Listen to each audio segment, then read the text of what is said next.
조선 순조 대왕께서 나라를 다스리시던 시절 경상도 안동 땅 깊은 골짜기에 작은 마을 하나가 있었습니다. 마을 어귀 허름한 초가집에 과부 박씨 부인이 두 아들을 데리고 살았지요. 박씨 부인은 남편을 일찍 여의고 품팔이와 빨래일로 아이들을 키웠습니다. 새벽별을 이고 일어나 남의 집 부엌대기를 지고 해가 중천에 뜰 때까지 개울가에서 빨래를 두드렸습니다. 손이 부르터 피가 나도 허리가 끊어질 듯 아파도 멈출 수 없었지요. 두 아들을 먹여 살려야 했으니까요. 첫째 아들 준영이는 5살 때부터 남달랐습니다. 마을 훈장 선생이 한 번만 가르쳐도 척척 외웠고 글씨도 또박또박 잘 썼지요. 박씨 대 큰아들은 하늘이 내린 인재요. 저 아이는 반드시 과거에 급제할 상이요. 군장 선생은 박씨 부인을 볼 때마다 이렇게 말했습니다. 박씨 부인의 얼굴에는 그때마다 환한 웃음이 피어났지요. 그러하옵니다, 선생님. 우리 준영이는 틀림없이 과거에 급제해서 벼슬을 할 아이올시다. 하지만 둘째 아들 석쇠는 달랐습니다. 석쇠가 8살 되던 해 봄날이었습니다. 형 준영이를 따라 산으로 나물 캐러 갔다가 큰 돌을 나르던 중 그만 발을 헛디뎌 넘어지고 말았지요. 커다란 돌이 허리를 짓눌렀고 석쇠는 그 자리에서 기절했습니다. 마을 사람들이 급히 달려와 돌을 드러내고 석쇠를 집으로 옮겼으나 석쇠의 허리는 이미 심하게 다쳐버렸습니다. 보름을 앓고 나서야 간신히 일어났지만 등은 한쪽으로 굽어버렸고 걸을 때만 절뚝거리게 되었지요. 그뿐만이 아니었습니다. 그 뒤로 석쇠는 말도 더듬거리게 되었고 글도 제대로 익히지 못했습니다. 훈장 선생이 천자문을 가르쳐 주어도 한참을 더듬거리다가 겨우 한두 글자를 외울 뿐이었지요.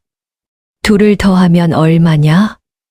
박씨 부인이 물으면 석쇠는 손가락을 꼽다가 한참 만에 셋. 셋이구먼요, 엄니 하고 대답했습니다. 옆에서 듣고 있던 준영이는 또박또박 말했지요. 4입니다, 어머니. 박씨 부인은 긴 한숨을 내쉬었습니다. 아이고, 내 팔자야. 준영이는 하늘이 내린 복인디 석쇠는 전생에 내가 무슨 죄를 지었기에 이런 자식을 낳았나. 집안에 먹을 것이 생기면 차이는 더욱 뚜렷했습니다. 어느 가을날 마을 부잣집에서 추석 음식을 나눠주었습니다. 송편 5개가 전부였지만 박씨 부인은 망설임 없이 4개를 준영이 앞에 놓았지요. 우리 준영이 많이 먹어라.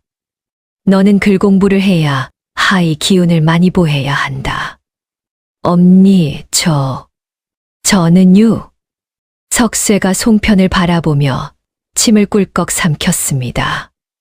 박씨 부인은 가장 작고 가장자리가 터진 송편 하나를 던지듯 주었지요. 너는 돌이나 나르는 일을 할 테이 이것 하나면 족하다. 석쇠는 그 작은 송편을 두 손으로 소중히 받아들고는 천천히 조금씩 뜯어 먹었습니다. 고맙구먼요, 엄니. 이리 조금씩 먹으면 오래오래 먹을 수 있제라오. 석쇠는 순진하게 웃었습니다. 그 모습을 본 박씨 부인은 고개를 돌렸지요. 가슴 한구석이 아렸지만 곧 고개를 저었습니다. 준영이를 과거에 보내야 해. 그게 우리 집이 사는 길이야. 겨울이 되면 차별은 더욱 심해졌습니다. 어느 눈 내리는 날이었습니다. 석쇠야, 빨리 산에 가서 뗄나무를 해오지 않고 뭐 하느냐? 박씨 부인이 호통을 쳤습니다. 엄니, 근디 눈이 너무 많이 와서요. 석쇠가 창밖을 가리키며 말을 더듬었습니다. 눈보라가 거세게 휘날리고 있었지요. 그러니께 더 가야제. 아궁이 불이 꺼지면 우리 준영이가 감기 걸리면 어쩌려고 그래? 어서 안 가. 10살 석쇠는 너덜너덜한 누더기 옷을 입고 낡은 집신을 질질 끌며 산으로 올라갔습니다. 눈속을 헤매며 나무를 하는데 손이 터져 피가 났습니다. 하지만 석쇠는 멈추지 않았지요. 나무를 하던 중 석쇠는 나무 구멍에서 떨고 있는 다람쥐 한 마리를 발견했습니다. 니도 춥구나. 석쇠는 자신의 옷자락을 찢어 나무 구멍을 막아주었습니다. 이제 좀 덜 춥겠제라우? 그 바람에 석쇠의 옷은 더욱 너덜너덜해졌고 추위는 뼛속까지 파고들었습니다. 하지만 석쇠는 웃으며 말했지요. 나는 몸을 놀리 괜찮을 거요. 내려오는 길에 미끄러워 넘어졌고 지고 온 나무가 사방으로 흩어졌습니다. 석쇠는 다시 일어나 하나하나 주워 담았지요. 괜찮체라우. 이 정도는 아무것도 아이여. 집에 돌아왔을 때 박씨 부인은 대문 앞에 팔짱을 끼고 서 있었습니다. 그것밖에 못 해왔어. 빨리 쪼개서 아궁이에 넣어. 그 사이 준영이는 따뜻한 방에서 책을 읽고 있었습니다. 박씨 부인은 방문을 열고 아들을 보며 흐뭇하게 웃었지. 준영아, 춥지 않지?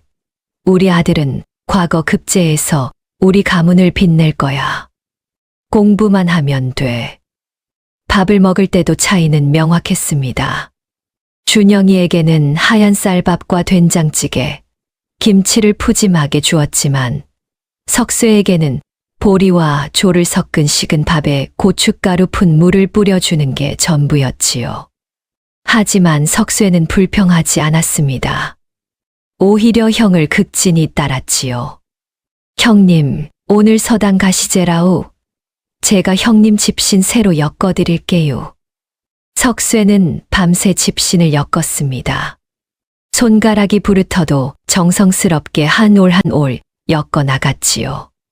준영이는 동생의 헌신을 당연하게 여겼습니다. 그래, 내가 나를 잘 섬겨야 한다. 내가 나중에 벼슬을 하면 너도 덕을 볼 테니까. 박씨 부인은 흐뭇하게 고개를 끄덕였습니다. 그렇지, 석쇠야. 너는 형 뒷바라지나 잘하면 된다. 그게 내 운명이야. 석쇠는 고개를 끄덕이며 웃었습니다. 예, 엄니. 형님이 훌륭하신 분이 되시면 저도 기쁠 거여요. 하지만 석쇠에게도 재능이 있었습니다. 어느 날 석쇠는 산에서 주운 돌로 작은 석등을 만들어 보았지요. 굽은 몸으로 돌을 조금씩 깎아 꽃무늬를 새기고 정성껏 다듬었습니다. 힘든 일이었지만 석쇠의 손길은 정교했습니다. 마을 사람들이 그것을 보고 감탄했습니다. 허허, 석쇠가 만든 게 이렇게 섬세하고 아름답다니. 저 아이에게 돌을 다루는 손재주가 있구먼. 소문이 퍼지자 이웃 마을 양반댁에서 석등을 주문해 왔습니다. 석쇠는 밤낮으로 정성을 다해 석등을 만들었고 양반은 크게 만족하며 돈을 주었지요. 석쇠는 기뻐하며 그 돈을 어미께 드렸습니다. 엄니, 제가 석등을 만들어서 받은 돈이요. 이걸로 정과 망치도 사고 좋은 옥돌도 살 수 있어요. 하지만 박씨 부인은 그 돈을 낚아채듯 받아들었습니다. 이건 준영이 서당 비용으로 써야 한다. 너는 산에 돌이 널렸으니 주워다 쓰면 되지. 엄니, 그래도 정과 망치 살 돈만이라도. 내가 무슨 연장이냐, 주먹돌로도 깎을 수 있지 않느냐. 석쇠는 더 이상 말하지 못했습니다. 그렇게 석쇠가 번 돈은 모두 준영이에게로 갔지요. 계절이 바뀌고 세월이 흘러도 이 집안의 모습은 변하지 않았습니다. 준영이는 날로 총명해졌고 석쇠는 날로 더 구부러진 등으로 돌을 날랐지요. 하지만 석쇠의 눈빛만은 변하지 않았습니다. 언제나 맑고 순수했고 형을 바라보는 눈에는 존경과 사랑이 가득했습니다. 형님이 훌륭한 분이 되심은 엄니가 기뻐하실 거여요. 저는 그것만으로도 행복해요. 석쇠는 혼자 중얼거리며 오늘도 산으로 향합니다. 굽은 등에 무거운 돌을 지고 절뚝거리는 다리로 한 걸음 나아갔지요. 마을 사람들은 그런 석쇠를 보며 고개를 저었습니다. 참 기구한 팔자로다. 하지만 저렇게 착한 아이도 드물지. 봄이 오면 석쇠는 형을 위해 산나무를 캐고 여름이 오면 시원한 샘물을 길어왔습니다. 가을이 오면 담을 주워 형께 드리고 겨울이 오면 뗄나무를 해왔지요. 그렇게 석쇠의 15 해가 흘러갔습니다. 준영이는 어느새 20살 청년이 되어 있었고 석쇠는 18살이 되어 있었습니다. 어느 날 저녁 마을에 큰 소식이 전해졌습니다. 준영이가 드디어 과거를 보러 한양으로 간다네. 박씨 부인의 얼굴에 환한 웃음이 피어났습니다. 그녀가 평생을 기다려온 순간이 드디어 온 것이었지요. 하지만 그 웃음 뒤에는 아직 아무도 모르는 큰 시련이 기다리고 있었습니다. 준영이가 20살이 되던 해봄, 드디어 한양으로 과거를 보러 가는 날이 왔습니다. 하지만 과거를 보러 가는 데는 기둥뿌리가 뽑힐 만한 큰 돈이 들었지요. 어머니, 한양까지 가는 길에 주막비도 들고 과거 시험 볼 때 입을 옷도 새로 해야 합니다. 준영이 말했습니다. 박씨 부인은 망설이지 않았습니다. 걱정 마라. 어미가 다 마련하마. 박씨 부인은 선대로부터 물려받은 논 2마지를 팔았습니다. 그래도 모자라자 집 뒤편의 밭까지 팔았지요. 엄니, 그러면 우리는 뭘 먹고 살아요? 석쇠가 걱정스럽게 물었습니다. 너는 입 닥치고 있어라. 내 형이 급제하면 녹봉으로 우리 다 먹여 살릴 거야. 내가 산에서 돌이나 더 캐오면 된다. 석쇠는 고개를 끄덕였습니다. 예, 엄니. 제가 더 열심히 일하겠어요. 그날부터 석쇠는 새벽 일찍 일어나 산으로 향했습니다. 돌을 캐고 석등을 만들고 팔아서 돈을 벌었지요. 그 돈은 모두 형의 과거 비용으로 쓰였습니다. 석쇠는 형이 떠나는 날 특별한 선물을 준비했습니다. 밤새 정성껏 만든 놀이개와 작은 부적 주머니였지요. 형님, 이거 받아주이소. 석쇠는 작은 보자기를 내밀었습니다. 안에는 산에서 주운 예쁜 돌과 나무 구슬로 만든 놀이개가 들어 있었습니다. 제가 산에서 예쁜 돌이랑 나무 구슬을 주워서 만들었어요. 형님 시험 볼 때 가지고 가이소. 그럼 행운이 올 거여요. 준영이는 그 조악한 선물을 보고 코웃음을 쳤습니다. 이게 뭐야? 거지같이 만들어 놨네. 준영아, 그래도 동생 정성인데 받아라. 박씨 부인이 말했습니다. 준영이는 마지못해 주머니에 쑤셔 넣었지요. 형님, 조심히 다녀오이소.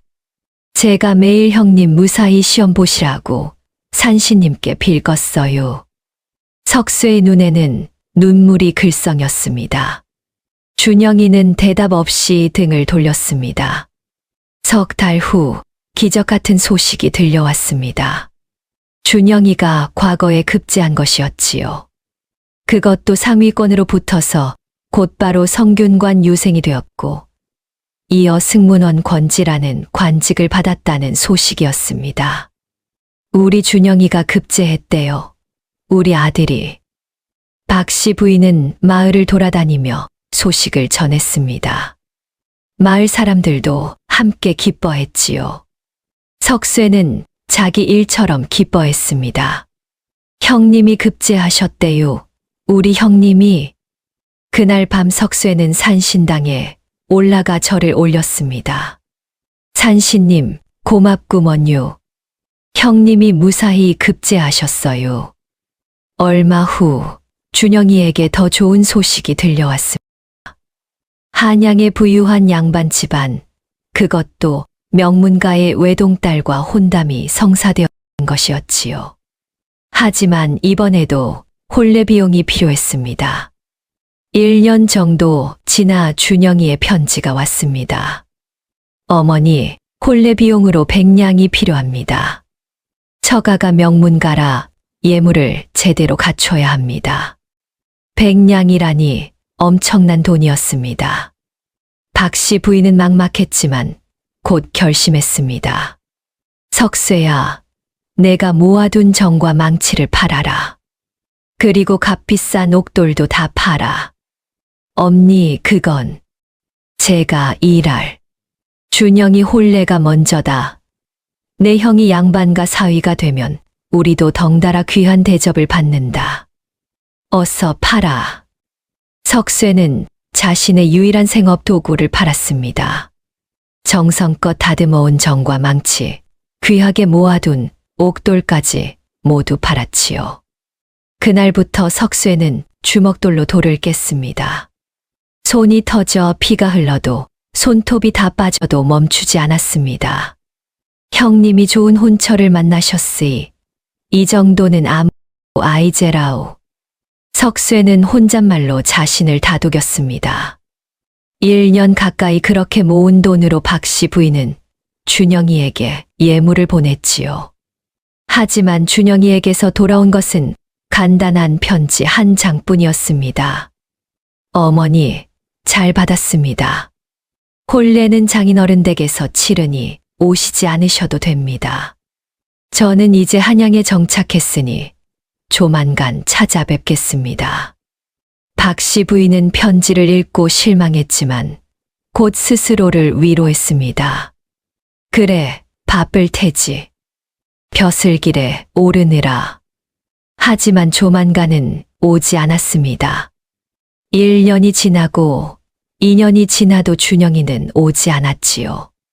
그 사이 준영이는 처가의 힘으로 한성부 주부를 거쳐 지방 현감으로 임명되었다는 소문이 들려왔습니다.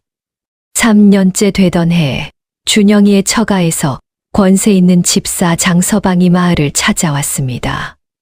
박씨 부인의 집을 둘러보더니 얼굴을 찌푸렸지요. 현감 나리의 친정이라기에 왔더니 이게 무슨 꼴이요? 장서방은 초라한 초가집과 남루한 옷차림의 박씨 부인을 보며 노골적으로 실망했습니다. 제가 준영이 어미올시다. 우리 아들 잘 지내는지요? 나리께서는 잘 계시오. 하나 말씀드릴 게 있소이다. 장서방은 박씨 부인을 내려다보며 말했습니다. 나리께서는 이제 양반과 사위시오. 처가에서도 채통을 매우 중시하는 집안이지요. 그러니 함부로 한양에 찾아오시면 곤란하오. 그게 무슨 말씀이오? 아들이 그리운데 어미가 찾아가는 게 뭐가 잘못이오? 천안 평민 어미가 양반가에 드나들면 나리 채통에 금이 가오. 이해하시오. 장서방의 말에는 노골적인 멸시가 담겨 있었다. 박씨 부인은 가슴이 철렁 내려앉았지요. 내가 천하다고요? 사실이 아니오. 댁은 품팔이를 하지 않소. 그리고 저 불구 아들은 뭐요? 돌장이 아니오? 장서방은 마당에서 돌을 깎고 있던 석쇠를 가리켰습니다. 석쇠는 고개를 숙인 채 몸을 움츠렸지요. 우리 석쇠가 무슨 잘못을 했다고? 잘못이고 뭐고 없소. 그저 나리의 채통을 생각해서 하는 말이오. 알아서 하시오. 장서방은 그렇게 말하고 떠났습니다. 박씨 부인은 그 자리에 주저앉아 울었지요. 우리 준영이가 내가 천하다니. 석쇠가 다가와 어미의 등을 쓰다듬었습니다. 엄니 괜찮체라오. 형님이 바쁘신 거여요. 나중에 한가해지시면 오실 거여요. 하지만 세월이 흘러도 준영이는 오지 않았습니다. 대신 소식만 들려왔지요. 준영이가 현감에서 다시 승진했다는 소식, 처가의 힘으로 인맥을 넓히고 있다는 소식이었습니다. 박씨 부인은 이제 60이 넘어 허리가 구부러지고 이가 빠졌습니다. 논밭을 다 팔아버린 탓에 수입이 없었고 집은 점점 허물어졌지요. 석쇠가 주먹돌로 깎아온 돌을 팔아 근근히 입에 풀칠하는 신세가 되었습니다. 마을 사람들도 준영날이 노여움을 살까봐 석쇠에게 일감을 잘 주지 않았습니다. 어느 날 박씨 부인이 결심했습니다. 이제 내가 직접 한양으로 가서 준영이를 만나야겠다. 아들이 그렇게 높은 벼슬을 했으니 바쁠 만도 하지. 엄니, 제가 함께 가겠어요. 석쇠가 말했습니다. 너는 안 돼. 내가 따라오면 우리 준영이가 창피해 한다. 너는 여기 남아서 집이나 지켜라. 석쇠는 보자기에 도토리와 삶은 감자를 싸서 어미께 드렸습니다. 엄니, 이거라도 드이소. 길에서 시장하심은 잡수이소. 박씨 부인은 한양까지 보름을 걸어 도착했습니다. 드디어 준영이가 사는 커다란 기와집 앞에 섰을 때 그녀는 감격에 눈물을 흘렸지요. 우리 준영이가 이렇게 큰 집에 사는구나. 떨리는 손으로 대문을 두드렸습니다. 준영아, 준영아, 나 어미다. 하인이 나와 박씨 부인을 위아래로 훑어보았습니다. 누구신데요? 나는 이 집 나리의 어미요. 우리 준영이 좀 불러주시오. 하인은 안으로 들어갔고 한참 후 준영이가 나왔습니다. 비단옷을 입고 관모를 쓴 모습이 위풍당당했지만 어미를 보는 눈빛은 싸늘했습니다. 어머니, 왜 오셨어요? 제가 한가해지면 간다고 했잖아요. 준영이는 반가워하기보다 오히려 당황하며 화를 냈습니다. 준영아, 어미가 보고 싶지 않았느냐? 어머니, 지금 손님들이 와 계십니다. 일단 행랑채로 가 계세요. 어머니가 지저분한 차림으로 안채에 들어오시면 채통이 서지 않습니다. 박씨 부인은 가슴이 철렁 내려앉았습니다. 행랑채는 좁고 어둡고 냄새도 좋지 않았지요. 그때 장이 났다. 날이 제가 모시겠습니다. 장서방은 박씨 부인을 행랑채로 데려가며 차갑게 말했습니다. 어르신, 함부로 돌아다니지 마시오. 날이 채통의 해가 되오. 박씨 부인은 그 작은 행랑채에서 며칠 기다렸습니다. 하지만 준영이는 얼굴조차 비추지 않았지요. 대신 준영이의 아내가 찾아왔습니다. 어머님, 시장하시지 않으세요? 하지만 쟁반에는 식은 밥과 쉰내기국, 곰팡이, 핀 장아찌가 전부였습니다. 하인들도 먹지 않을 음식이었지요. 박씨 부인은 그제야 깨달았습니다. 자신이 이 집에서 환영받지 못한다는 것을. 한 달이 지났습니다. 박씨 부인의 몸은 점점 쇠약해졌지요. 그리고 마침내 준영이가 다시 행랑채를 찾아왔습니다. 어머니, 말씀드릴 게 있습니다. 준영이의 목소리는 차가웠습니다. 박씨 부인의 가슴은 불길한 예감에 두근거렸지요. 저희가 곧 지방으로 이사를 갑니다. 제가 다른 고을 현감으로 전임되었거든요. 준영이의 말에 박씨 부인의 얼굴이 환해졌습니다. 오, 그거 경사로구나. 그럼 나도 함께 가야지. 하지만 준영이는 고개를 저었습니다. 그게, 어머니, 고향에 돌아가 계시는 게 어떻겠습니까? 고향이 편하실 겁니다. 준영이는 주머니에서 은자 몇 냥을 꺼내 어미 앞에 던지듯 놓았습니다. 준영아, 너 지금 나를 쫓아내는 거냐? 박 씨 부인의 목소리가 떨렸습니다. 쫓아낸다뇨. 그냥 서로를 위한 선택입니다. 어머니도 고향이 더 편하실 거예요. 나는 너를 위해 논밭을 다 팔았다. 내 평생을 바쳤단 말이다. 박 씨 부인의 목소리가 커졌습니다. 석쇠를 굶기고 구박하고 석쇠 연장까지 팔게 해서 너를 키웠어. 석쇠가 아팠을 때 약값 대신 너 서당 보내느라고.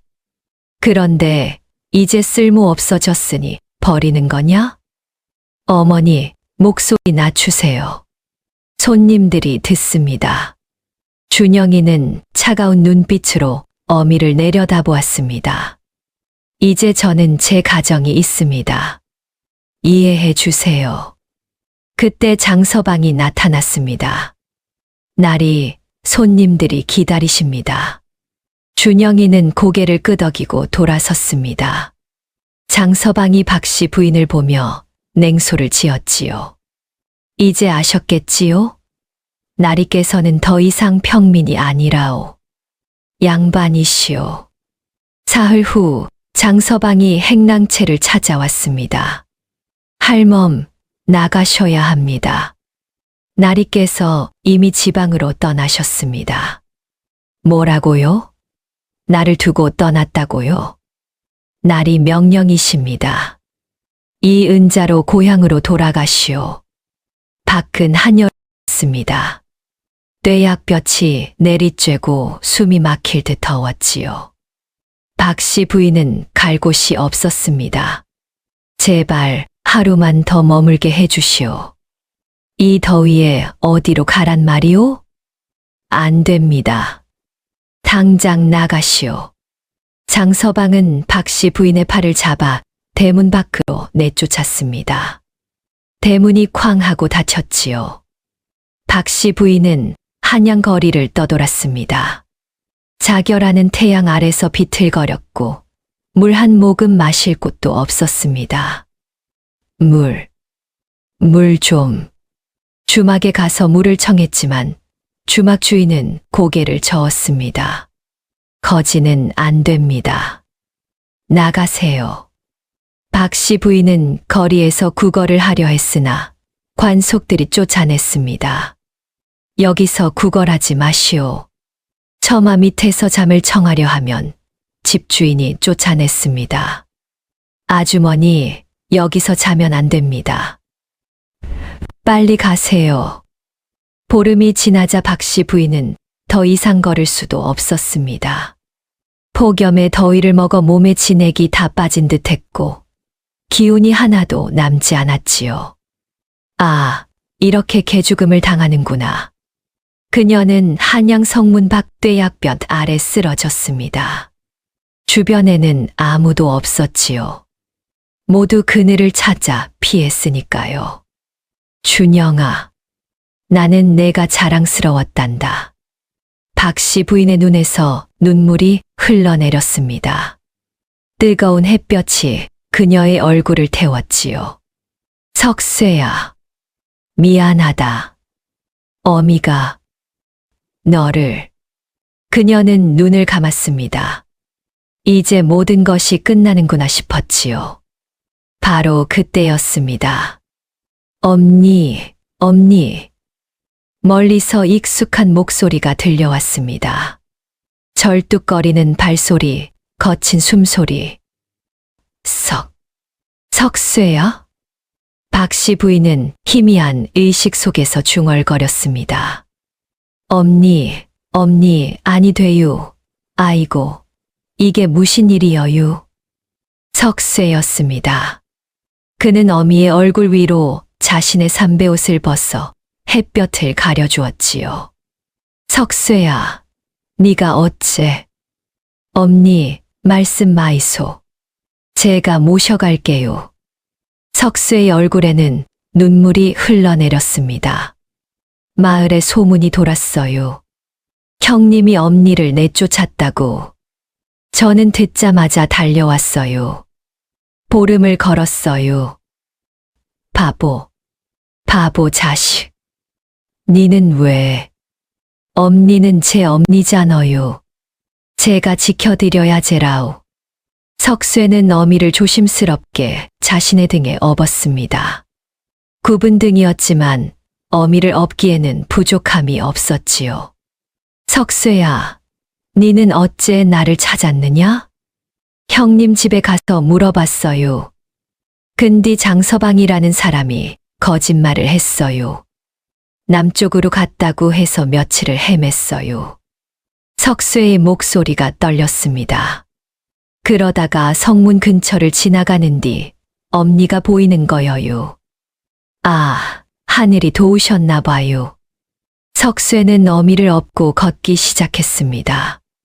폭염 속에서 사흘 밤낮을 걸었지요. 첫날 밤 석쇠는 자신이 가져온 물통을 어미께 드렸습니다. 엄니, 물 드이소. 너는 안 마시냐? 저는 괜찮체라오. 엄니만 드시면 돼요. 둘째 날 물이 떨어졌습니다. 석쇠는 샘을 찾아 한참을 헤맸고 간신히 물을 구해 어미께만 드렸지요.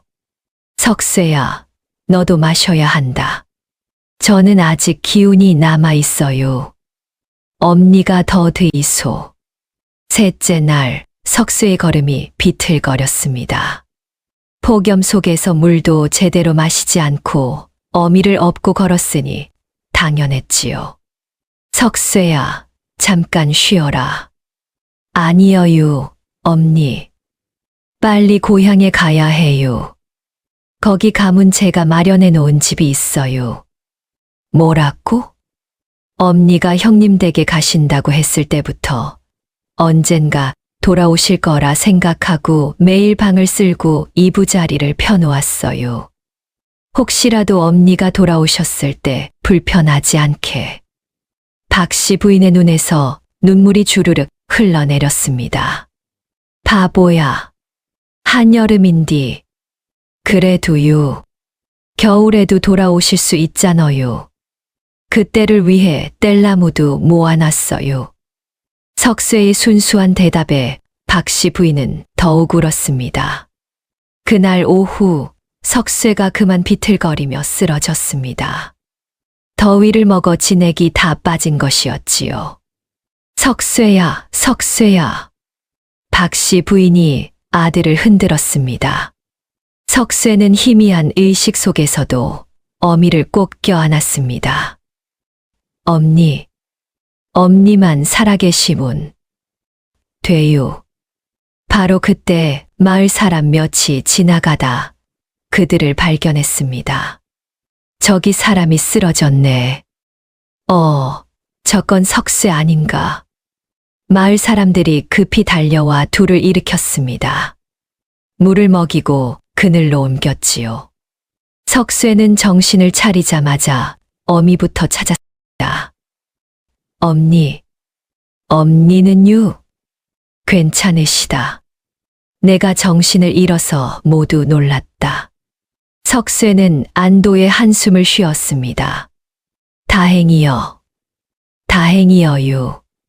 마을 사람들의 도움으로 둘은 고향으로 돌아왔습니다.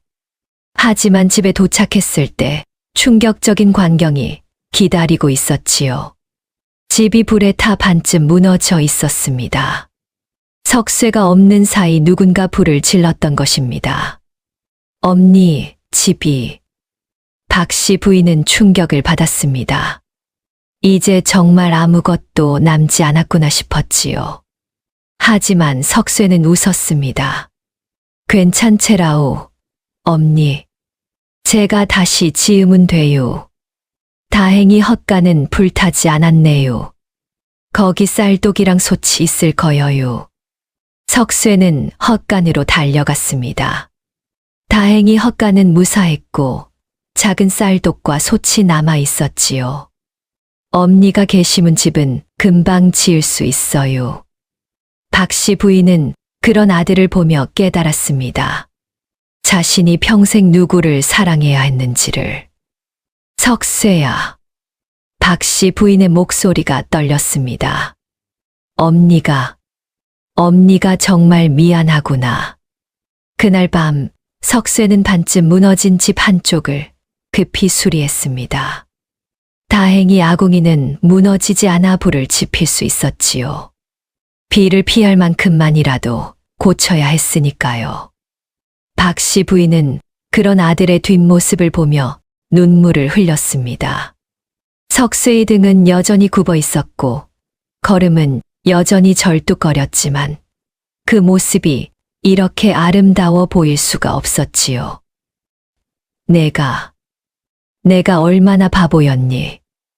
박 씨 부인은 혼자 중얼거렸습니다. 진짜 보물이 어디 있는지를 몰랐구나. 다음 날 아침 석쇠는 일찍 일어나 헛간에서 찾아낸 쌀로 죽을 끓였습니다.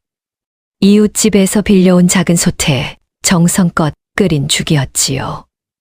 엄니 배고프시제라오. 제가 죽 끓였어요.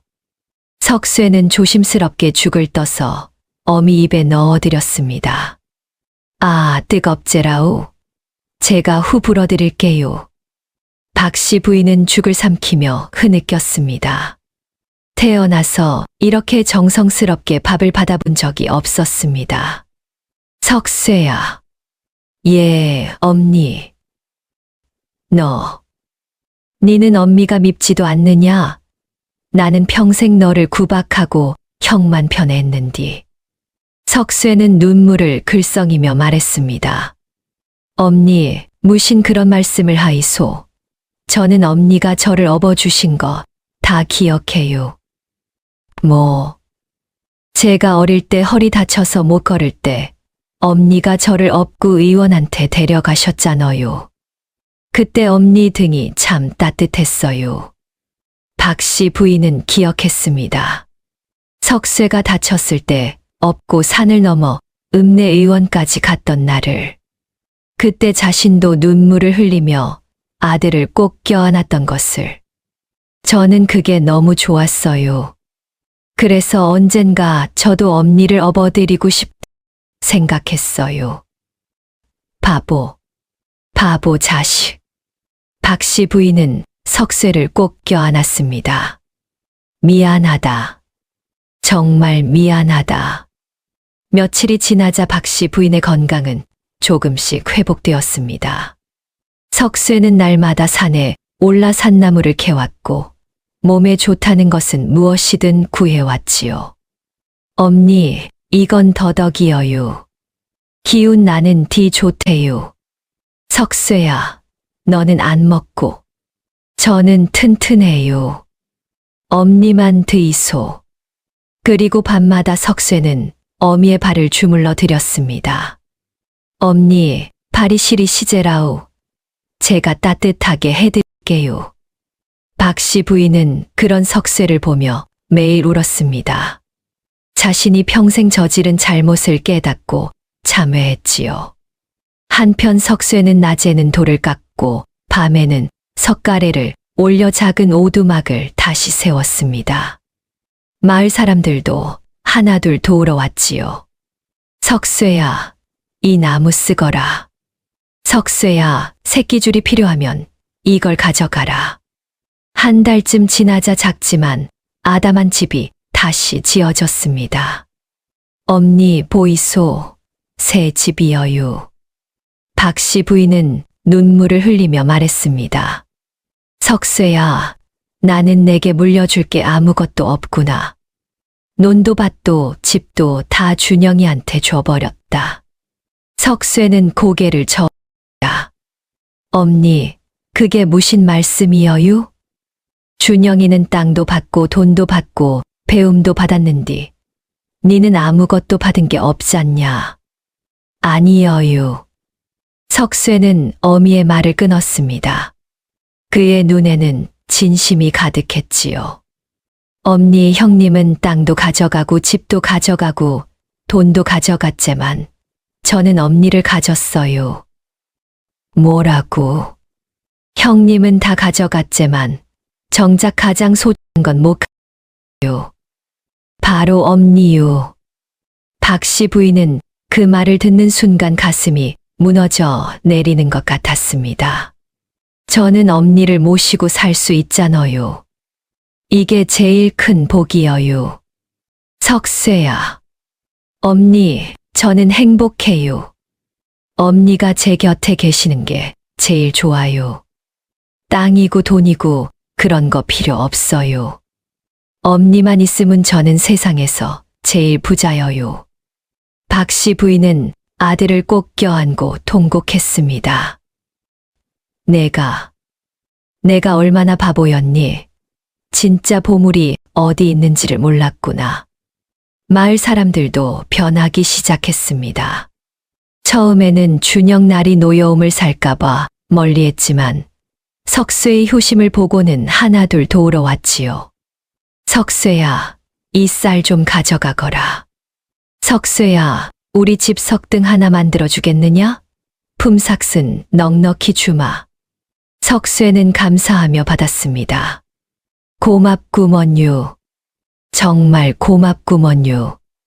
몇 달이 지나 집도 안정되고 석쇠의 석등 솜씨도 다시 알려지기 시작했습니다. 석쇠는 힘이 약했지만 정교한 조각 솜씨만큼은 누구도 따라올 수 없었지요. 작은 끌로 섬세하게 꽃과 학을 새기고 부모 공경의 글귀를 정성껏 새겨 넣었습니다. 박씨 부인의 건강도 많이 나아졌습니다. 비록 예전처럼 건강하지는 않았지만 석쇠의 정성스러운 간호로 일상생활은 할 수 있게 되었습니다. 한편 한양에서는 놀라운 소식이 들려왔습니다. 준영이의 처가가 영모 혐의로 조사를 받게 된 것이었지요. 처가의 큰 어른이 역적과 내통했다는 혐의였습니다. 결국 처가는 몰락했고 재산은 모두 조에 정몰되었습니다. 장서방은 권력을 남용한 죄로 유배형을 받았지요. 장서방, 이제 내 꼴이 꼴이로구나. 한양 백성들이 장서방을 비웃었습니다. 한때 권세를 부리던 그도 이제는 죄인 신세가 되었지요. 준영이도 무사하지 못했습니다. 벼슬을 얻기 위해 처가를 통해 권문세가에 뇌물을 바친 사실이 드러났고 파직당했습니다. 준영, 내가 평민 어미를 버렸다며 불효자로구나.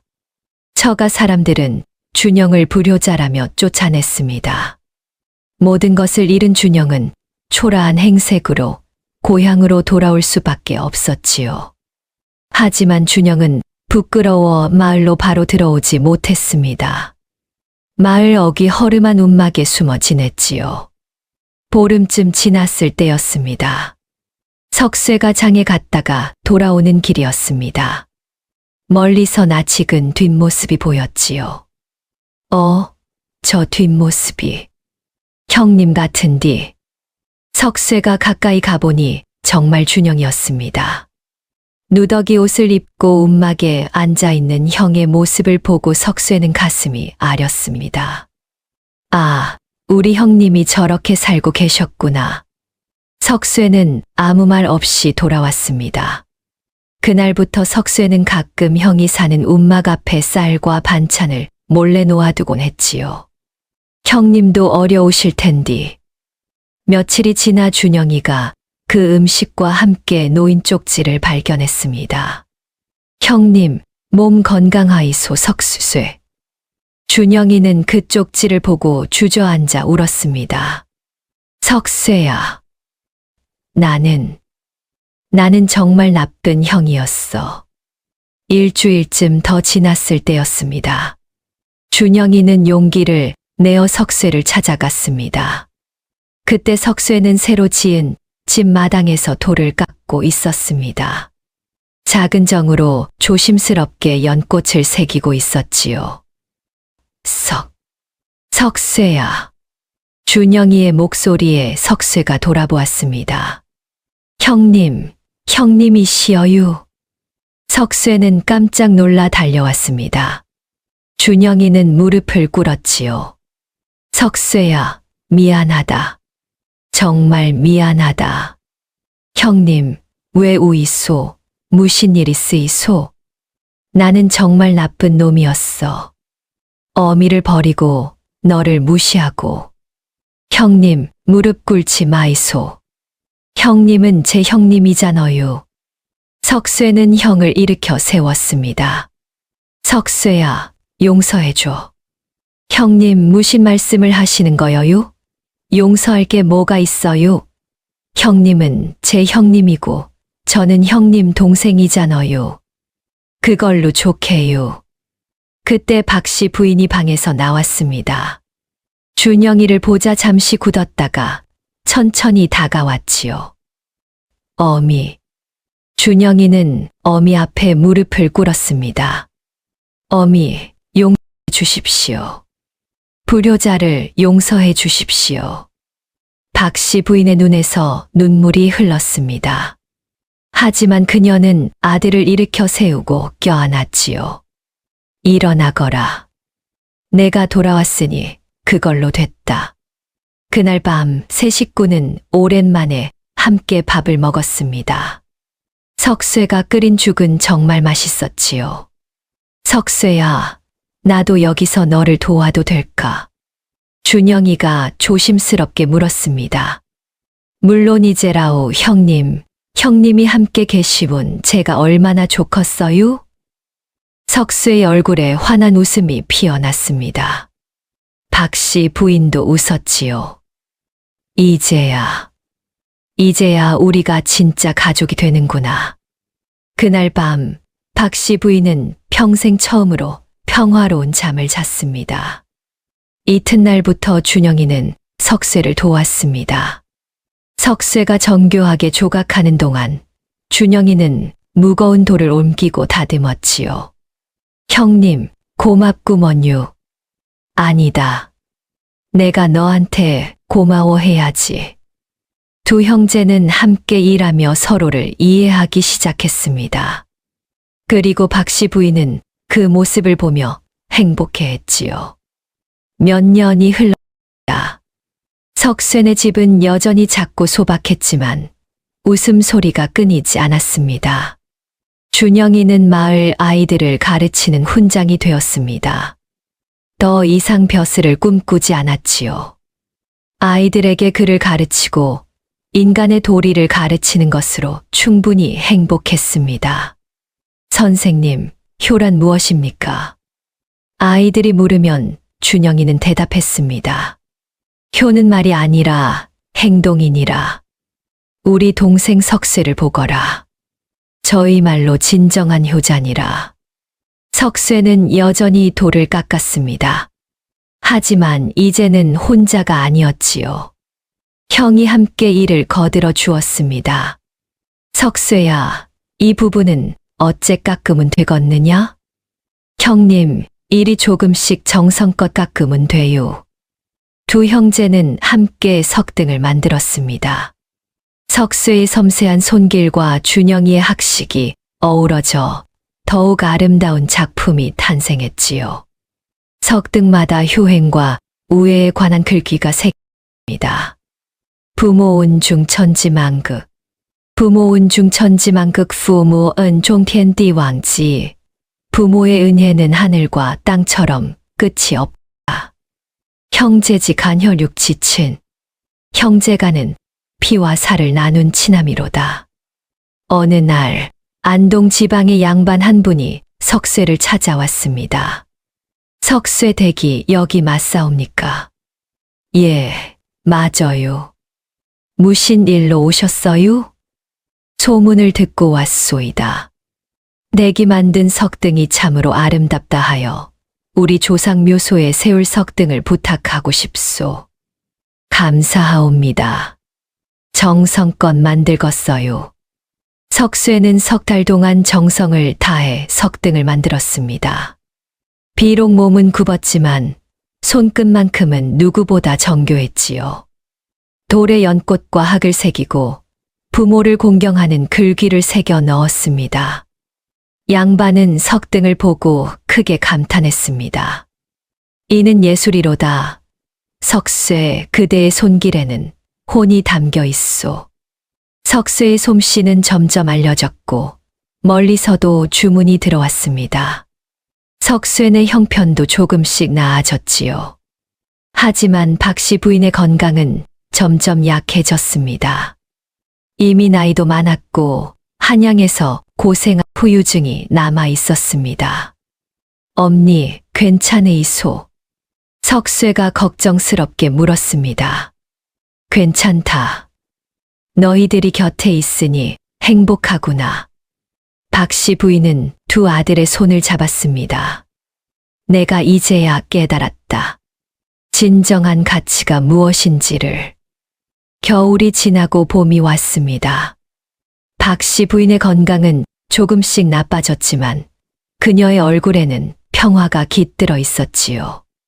석쇠야, 내가 죽으면 형한테 알리지 마라.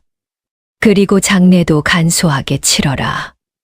엄니, 왜 자꾸 그런 말씀을 하이소? 석쇠야, 나는 이제 행복하단다. 평생을 잘못 살았지만 마지막 몇 년은 제대로 살았어. 너희 덕분에. 그해 늦봄 화창한 날이었습니다. 박씨 부인은 두 아들이 지켜보는 가운데 조용히 숨을 거두었지요. 엄니, 엄니 가지 마이소. 석쇠는 어미를 꼭 껴안고 울었습니다. 준영이도 어미의 손을 잡고 눈물을 흘렸지요. 하지만 박씨 부인의 얼굴에는 평화로운 미소가 걸려 있었습니다.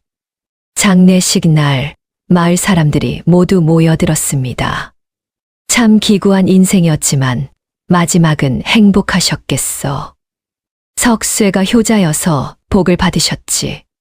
석쇠는 어미가 좋아하실 만한 산꽃을 가득 꺾어와 관 주위를 장식했습니다. 엄니 예쁘제라우? 엄니가 좋아하시는 꽃들이여유. 장례를 마치고 며칠 후 석쇠는 이상한 꿈을 꾸었습니다. 꿈속에서 어미가 나타나 석쇠의 허리를 쓰다듬었습니다. 석쇠야, 고생했다. 내가 평생 너를 아프게 했는디. 이제는 내가 너의 아픔을 가져갈게. 다음 날 아침 석쇠가 잠에서 깨어났을 때 신기한 일이 일어났습니다. 허리의 통증이 거의 사라진 것이었지요. 완전히 나은 것은 아니지만 평생을 괴롭혔던 심한 통증이 씻은 듯이 사라졌습니다. 엄니 고맙구먼유. 석쇠는 어미 산소를 향해 절을 올렸습니다. 마을 사람들은 신기하게 여겼습니다. 정말 효자에게는 복이 오는구나. 하늘이 석쇠의 효심을 아신 게로다. 몇 달 후 안동 부사가 석쇠를 불렀습니다. 석쇠, 내 효행이 조정에까지 알려졌다. 임금께서 내게 효자 정렬을 내리신다. 감사하옵니다. 나리. 석쇠는 고개를 숙였습니다. 마을 입구에 효자 정려가 세워졌고 석쇠의 이름이 새겨졌지요. 효자 석쇠 지려 석쇠는 정려문을 보며 어미를 떠올립니다. 엄니 보이소. 제가 효자라고 인정받았어요. 몇 년이 더 흘렀습니다. 어느 봄날 오후 두 형제는 어미 산소 앞에 앉아 있었습니다. 엄니 보이소. 형님이 지금 마을에서 아이들 가르치시는디 정말 잘하이소. 석쇠가 말했습니다. 어미, 제가 이제야 깨달았습니다. 준영이가 말했습니다. 진짜 효자는 석쇠였습니다. 땅도 없고 돈도 없지만 사랑이 가득한 석쇠가 진짜 부자였어요. 형님, 행복하시제라우? 그래, 정말 행복하다. 석쇠야, 너 덕분이야. 저도요, 형님. 형님이 계셔서 행복해요. 두 형제는 어미 산소 앞에서 나란히 앉아 석쇠를 바라보았습니다. 세월이 더 흘러 석쇠가 만든 석등은 그 아름다움으로 후세에 전해졌습니다. 사람들은 그것을 효자 석쇠의 석등이라 불렀지요. 석등에는 이런 글귀가 새겨져 있었습니다. 교성은 말이 아니라 행동이며 진정한 부는 재물이 아니라 사랑하는 이와 함께함이로다.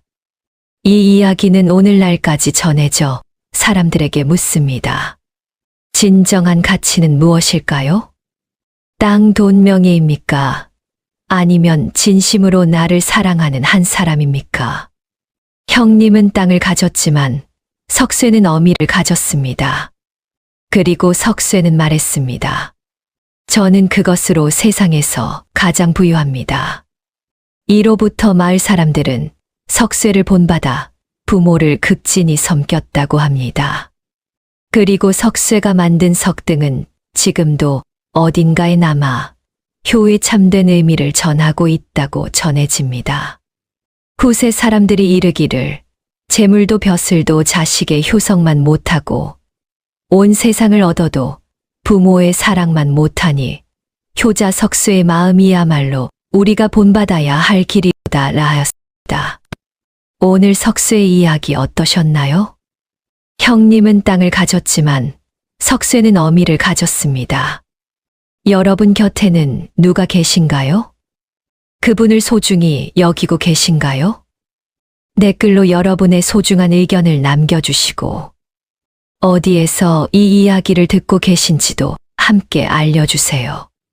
구독과 좋아요 한번 눌러주시면 오늘 하루 행운과 따뜻한 행복이 함께하는 하루가 되실 거예요. 귀한 시간 내주셔서 감사합니다.